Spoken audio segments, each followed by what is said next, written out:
Hello, precious show. Good morning. How are you? I hope you will be fine.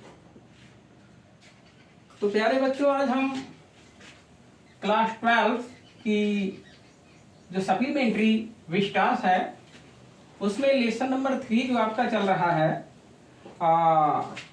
Journey to the end of the earth. क्या चल रहा है आपका? A journey to the end of the earth.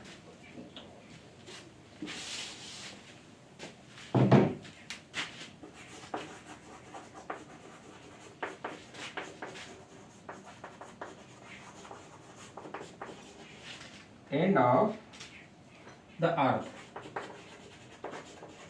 इसका जो third part है, ये third part आपका walk on the ocean.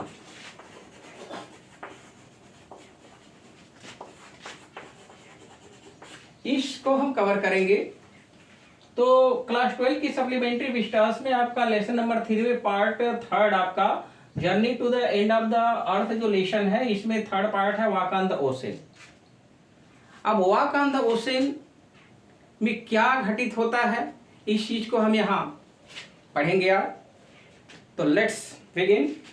My Antarctica experience was full of such epiphanies. Tishani Doshi बोलती है कि मेरा जो अंटार्कटिका का एक्सपीरियंस रहा है, जो अनुभव रहा है, वो आज फुल, वो भरा हुआ था सच मानी ऐसे इपिफैनीज से। इपिफैनीज इज ए मेमोरी, जो मेमोरीज होती है, जो रिकॉलिंग्स होती है, उससे भरी पड़ी है। तो इनका कहना है कि माय अंटार्कटिका एक्सपीरियंस जो है वह फुल है, यानी अंटार्कटिका का जो अनुभव है उनका भरा हुआ है, फुल है। किससे? अब सच मैंने ऐसी इपिफैनी, जो तमाम वहाँ पे इंसिडेंट, जो घटनाएं वहाँ पे होती है, उनसे उनकी मेमोरी फुल है, वहाँ की यादें उनके दिमाग में है। कहती है कि बट द बेस्ट अकर्ड, जो सबसे बेहतरीन, जो सबसे अच्छा वहाँ बताया उन्होंने कि जो घटना घटी, यहाँ बता रही है कि but the best occurred just short of the Antarctica circle eight 65.55 degree south. तो इनका कहना है तिसानी दी, उनका सबसे बेस्ट अकर्ड जो घटना घटी जस्ट शॉर्ट, ठीक शॉर्ट में बता रही है। अंटार्कटिका की सर्कल जो है, जो भी अंटार्कटिका का सर्कल है, जो भी अंटार्कटिका का एरिया है, उस एरिया के बता रही है अंटार्कटिका के किस डिग्री पे घटना घटी है, एट 65.55। तो कह रही है अंटार्कटिका की 60.555 पर ये इंसिडेंट हुआ है। अब ये क्या है, घटना बता रही है। जो इनकी सोक्लस्की है मैनेज टू वेज, इनका जो सोक्लस्की जिससे भ्रमण कर रही है वो वेज हो गया, वो फंस गया, वो धस गया। हर सेल्फ इनटू ए थिक, एक मोटे से व्हाइट स्ट्रेच, जो व्हाइट माने सफेद, स्ट्रेच माने जो फैला हुआ है ऑफ आइस, तो जो बर्फ है, क्योंकि अंटार्कटिका में बर्फ ही बर्फ है, तो ये जो थिक मोटा व्हाइट, क्योंकि स्नो सफेद होता है, तो thick white stretch of ice between peninsula and tadpole island which was preventing us from going any further। तो तिशानी दोषी का क्या कहना है यहाँ पर? उनका कहना है कि इनका जो सोक्लस्की है इस बर्फ के मोटी परत में जाके वेज हो गया, फंस गया। अब ये फंस गया, कहाँ फंसा? जो मोटी परत है बर्फ की, वहां फंसा। अब कहाँ फंसा? बिटवीन माने बीच में, पेनिनसुला ये आइलैंड है, ये द्वीप है, एंड टैडपोल आइलैंड।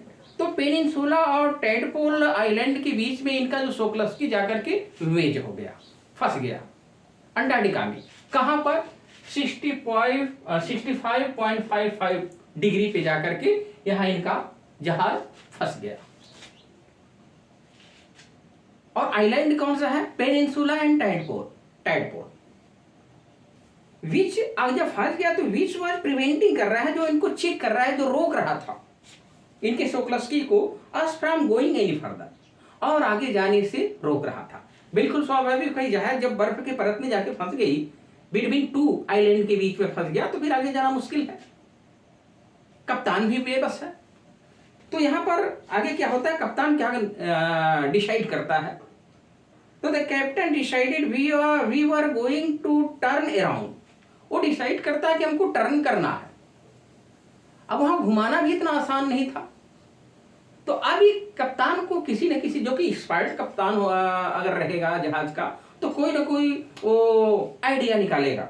तो यहाँ वही आइडिया वो निकाल रहा है कप्तान। The captain decided we were going to turn around. अब वहां से टर्न करने की बात है, तो इसके लिए करेगा क्या? एंड हेड बैक नॉर्थ, और कह रहा है कि वापस नॉर्थ साइड में उसको बढ़ना है। तो हेड बैक नॉर्थ, तो बैक नॉर्थ उत्तरी साइड में अब उसको मूव करना है। तो करेगा क्या? क्या कर रहा है कप्तान? बट बिफोर वी डिड, लेकिन ये कार्य करने से पहले, घुमाने से पहले नॉर्थ साइड में क्या करता है कप्तान? क्या करने को कहता है कप्तान? What was the suggestion of the captain? What was the advice of the captain? तो कैप्टन कहता है यहाँ पे, वी वर ऑल इंस्ट्रक्टेड, हम सभी को इंस्ट्रक्टेड किया गया, निर्देशित किया गया। क्या ऑर्डर आता है कप्तान की तरफ से?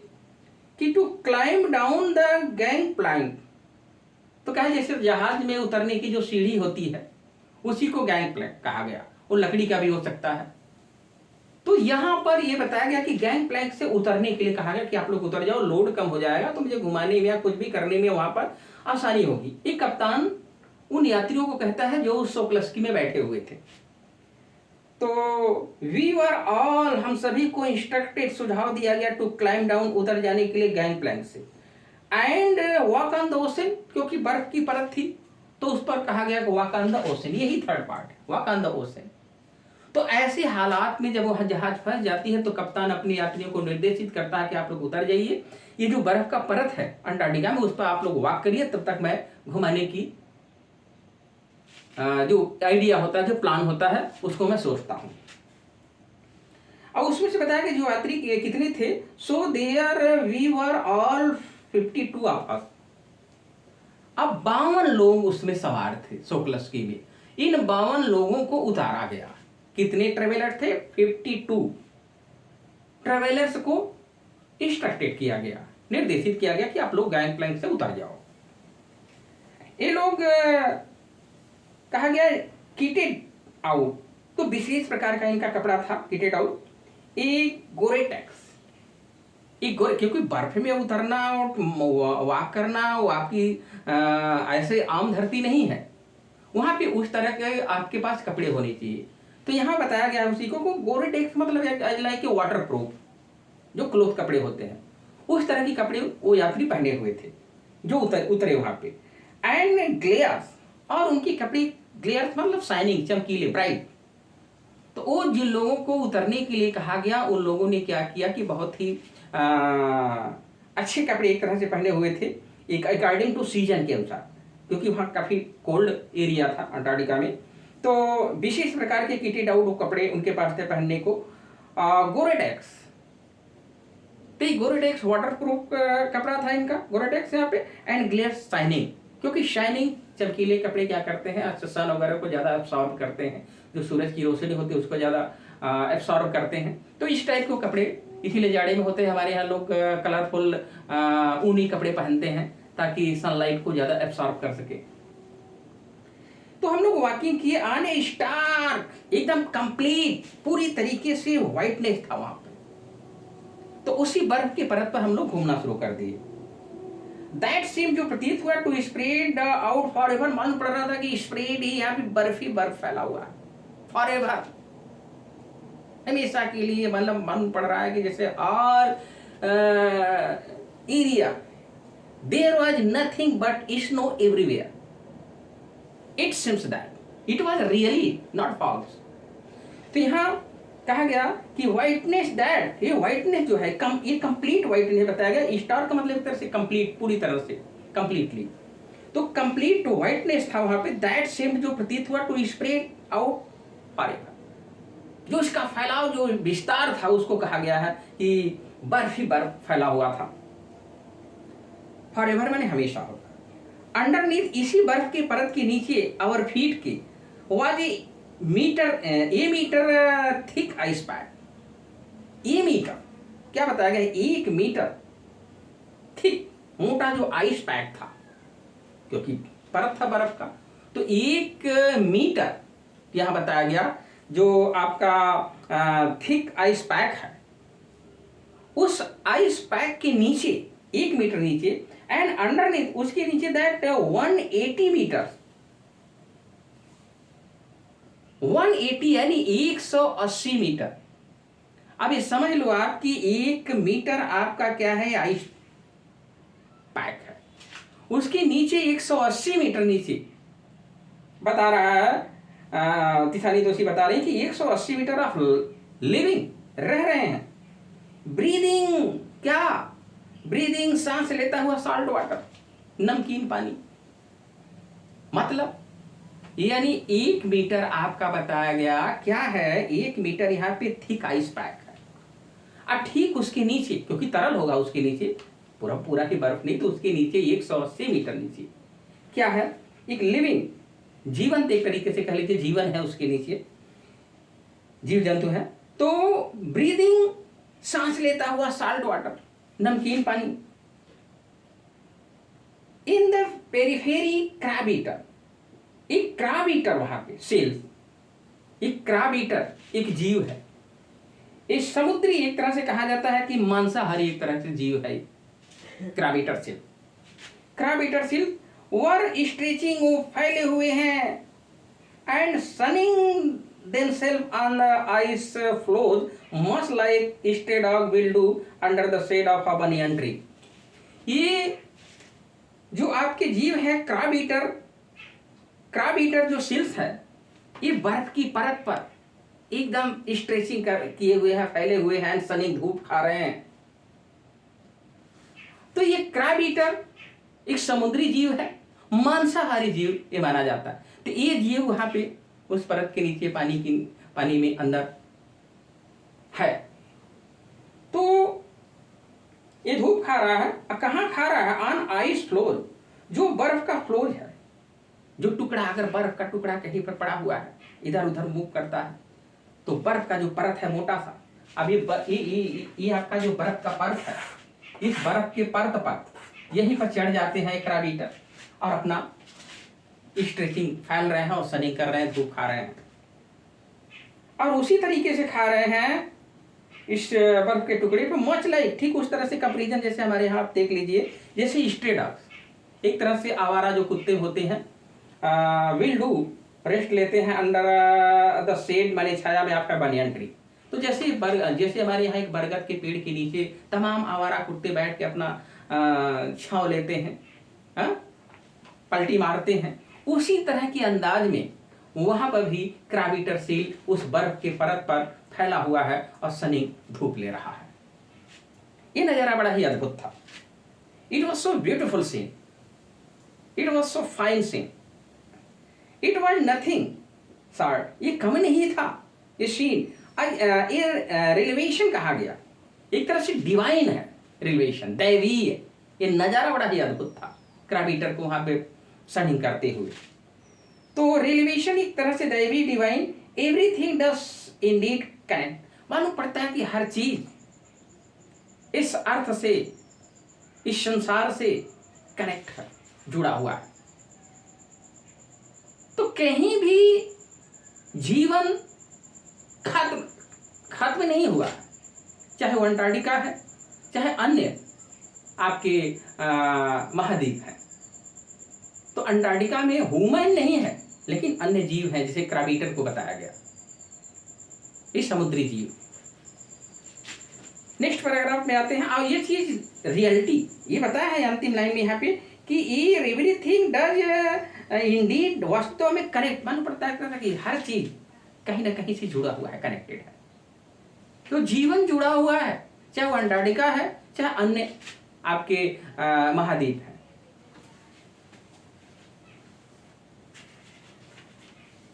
इसके बाद तिसानी दोषी शायद घर वापस चली आई, वहां से उनकी जर्नी खत्म हुई, और इसके बाद फिर वही बात बोल रही है जो शुरू में उन्होंने बोला था। 9 टाइम जोन्स, ये 9 टाइम जोन्स, 6 चेक पॉइंट्स उन्होंने बताया, 3 बॉडीज ऑफ वाटर। तो 9 टाइम जोन्स, तो ये 9 टाइम जोन है, इस समय को इंडिकेशन किया गया है यहाँ पर कि ये जो समय का अंतर होता है, जैसे 1 मिनट यहाँ पे अगर भारत में 12 बज रहा है तो रसिया में क्या बज रहा है, अमेरिका में क्या बज रहा है, जापान में क्या बज रहा है, तो ये समय एक ही पॉइंट पे समय का जो अंतर होता है, differences of time, that is called 9 time zone. तो 9 इस डिफरेंस ऑफ टाइम को उन्होंने क्रॉस किया, 6 चेक पॉइंट्स और 6 वो स्टेशन जहाँ पे वो रुक करके वो रेस्ट ली थी, विश्राम की थी, तरोताजा हुई थी, उसके बाद वो अपनी यात्रा शुरू की थी।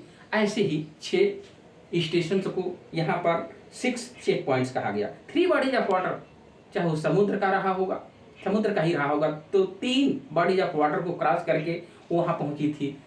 तो मद्रास से अंटार्कटिका पहुंचने में उनको कितना किसको किसको पार करना पड़ा था, 9 टाइम जोन्स को, 6 चेक पॉइंट्स को और 3 बॉडीज ऑफ वाटर, 3 समुद्री इलाका को उन्होंने क्रॉस किया था।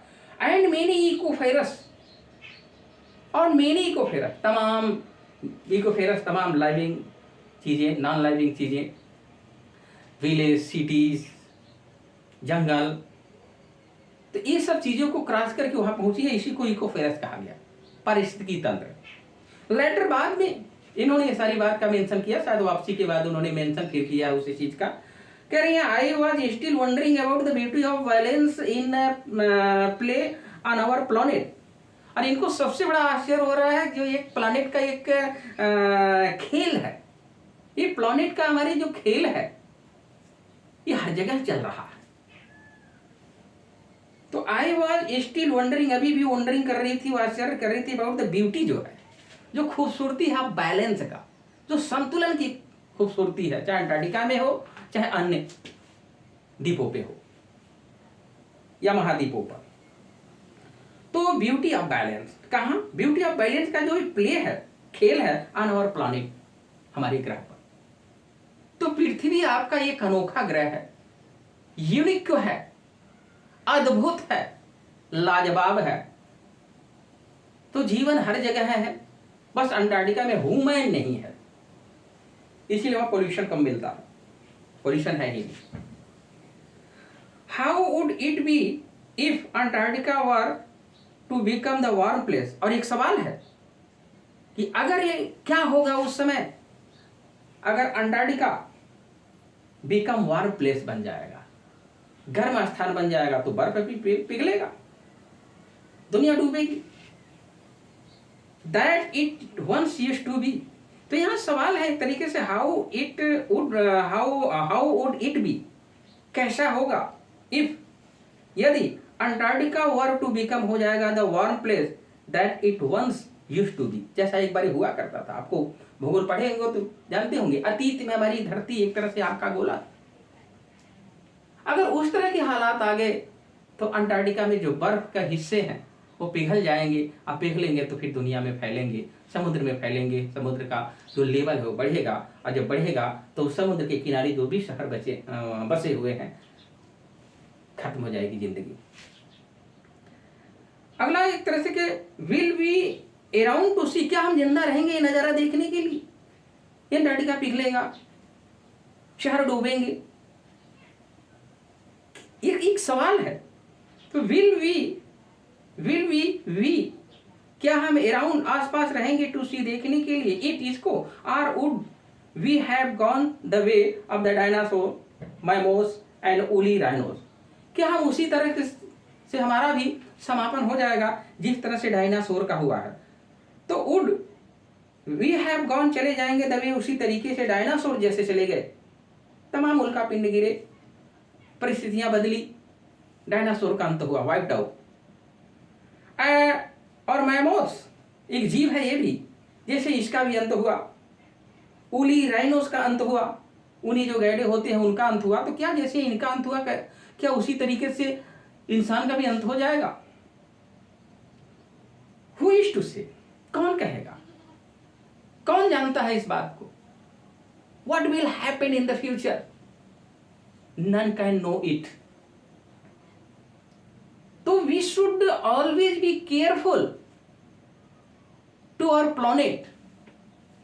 अगर अपने इस ग्रह पे हम नेचर के खिलाफ कार्य करेंगे तो उसका नतीजा सभी जीव जंतुओं को भुगतना होगा। और उसमें सबसे मेन रीजन है इंसान ने ही पोल्यूशन, करप्शन, पॉपुलेशन